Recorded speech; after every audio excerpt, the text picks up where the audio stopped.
What is going on, you guys? My name is SpyDico64, and welcome back to yet another NASCAR 164 scale diecast review. And here for today's 164 scale diecast review, we are going to be having a look at here today, folks, at Kyle Larson's number 5 2024 Brickyard 400 race win version. All right, so with everything being said in mind, let's go ahead and jump on into it. Here's a quick look at the box here. This is the 40th anniversary Hendrick Motorsports box. Of course, that's all in red. See Hendrick Motorsports, 40th anniversary of HMS right there. And for some reason, these boxes like to rip open really easy because, yeah, this just ripped apart. Fortunately enough, though, I'm not going to keep the die cast in its packaging, so we can just throw this away because it's just trash surrounding our die cast. Anyways, here is a look at the car itself. Kyle Larson's first Brickyard 400 win. And of course, this car and Kyle Larson, this car and Larson has a bit of a story going to it. Now, of course, as you can see here, this is Kyle Larson's.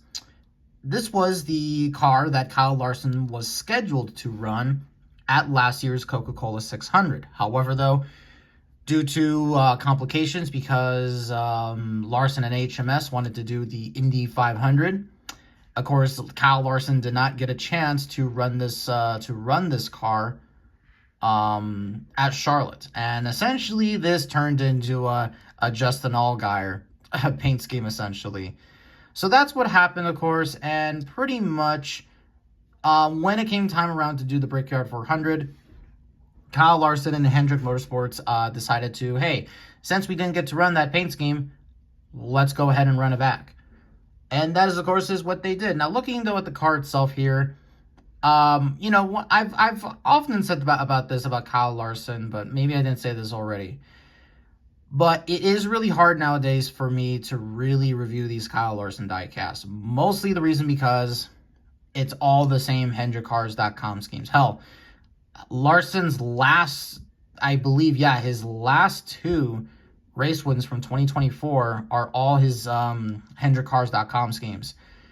And they very much do not at all look like they've been raced. So when we do get a unique Kyle Larson paint scheme, I'm pretty excited. And I'm pretty excited to get into this diecast because, while I'm not that big of a Larson fan, I honestly gotta admit, this is a really awesome looking scheme. You, of course, can see the influence, the influence of the McLaren colors. The papaya orange is on this car, as, of course, you can see. It's not exactly like the IndyCar, and I do have the IndyCar here to compare this to, and now I finally have the official set. So we'll compare it to the IndyCar here in a moment. But I just want to really go out ahead and just say that, yeah, this is a really nice alternative paint scheme for Kyle Larson. And to be honest, I think this car, it would be really interesting to see if this car, but replace the papaya orange with red. I think that would look really, really neat as an alternative HendrickCars.com scheme. But, however, though, I think, though, that Larson's still going to run the same old HendrickCars.com scheme, which, you know, which, again, I don't mind him running the same old paint scheme because, again, you know, forges a little bit of an identity. But at the same time, it is really hard to review these race win diecasts just because it's the same old paint scheme. So, yeah. So, as, of course, you can see here, now, I actually had some difficulty getting this diecast. Originally, I was going to buy the 2-pack set with this and Jeff Gordon's Brickyard 400 race win until I found out that the single release, you know, was out. And I just thought to myself, oh shit, why did I do that? So I just canceled my order really quickly, and I was able just to get the single pack and all that sort of stuff, because very much so the Jeff Gordon Coca-Cola 600 race win, or the Brickyard 400 race win, is not that really all too different the way that the Coca-Cola 600 is. It does have some slight race win damage altered to it, but for the most part, it's just kind of the same. So that's kind of why I sort of opted to it. Maybe one of these days I'll get that car, maybe if it's released singly, but I'm not so sure. But let's not waste any more time, and let's just get on to the sponsors. So, On the windshield banner, it says Chevrolet and Larson. It says HendrickCars.com on the hood. Here's the Chevrolet Camaro front nose. Of course, you got the orange peeking through here. Number 5. Hendrick Motorsports right there. ZL1. Sunoco. We'll go to this side. Goodyear. NASCAR Cup Series. Number 5. HendrickCars.com. You got Valvoline and 40th anniversary of HMS down there. You got 3 race win stickers. Kyle Larson. And then on the Beast Post, it says Chevrolet, Exalta, Cincinnati Incorporated, Mac Tools, Siemens. On the hood, it says, or on the roof, it says number 5, hiring techs. Larson, HendrickCars.com. And then on the back here, it says HendrickCars.com, number 5, Valvoline ZL1 Camaro.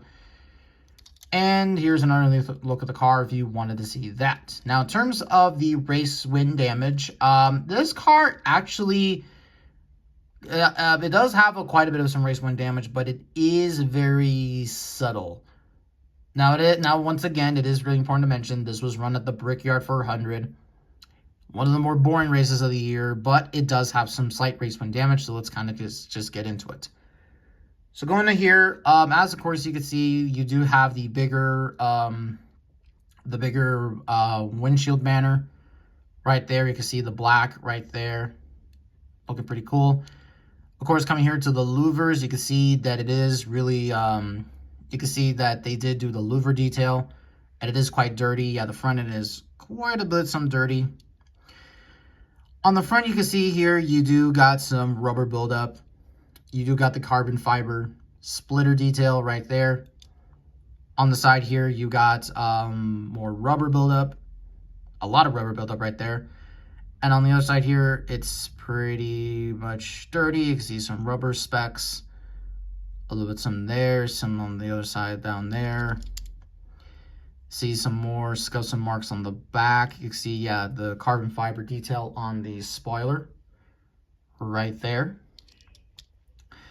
You could then see some more detail on the side there. And then, of course, going down here to the side, you see more scuffs and marks, some more down up here. And you can sort of see the, the rubber buildup right there. So yeah, for the most part, all things kind of considered, it's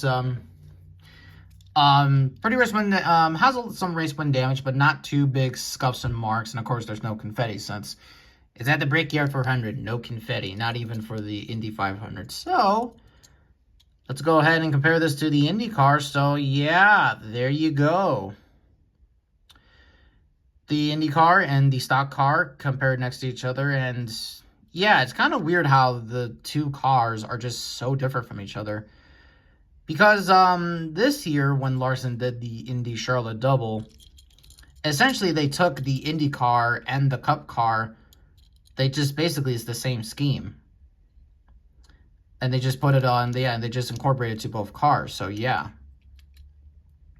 I have not gotten my hands on any of the IXO diecast for IndyCar. I will try to get my hands on the Larson one, but hey, really cool to have both of these two cars with each other. So that is really damn cool.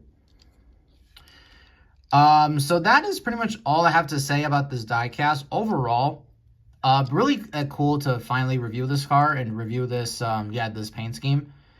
And I also just thought to myself, hey, you know what? It's best just to, wait for the race win, because I was always going to do that. I was never going to try to buy the single release. And I probably won't be trying to get the single release either this year. I just have no interest in it. I probably will be getting the IndyCar, and then that's probably about it in terms of me collecting Kyle Larson diecast. Now, just as a little mention here, we do have another diecast review coming up. We have the Jeff Gordon 96 Dover win to review, and after that, there is one more diecast review that is in the works, and then after that, we'll see when the next diecast shipment will come in here, but yeah. But I just want to say to all of you guys, thank you all so much for watching, of course, these videos. I hope you had a really great 4th of July. And with all that really kind of being said, I will see all of you in the next video.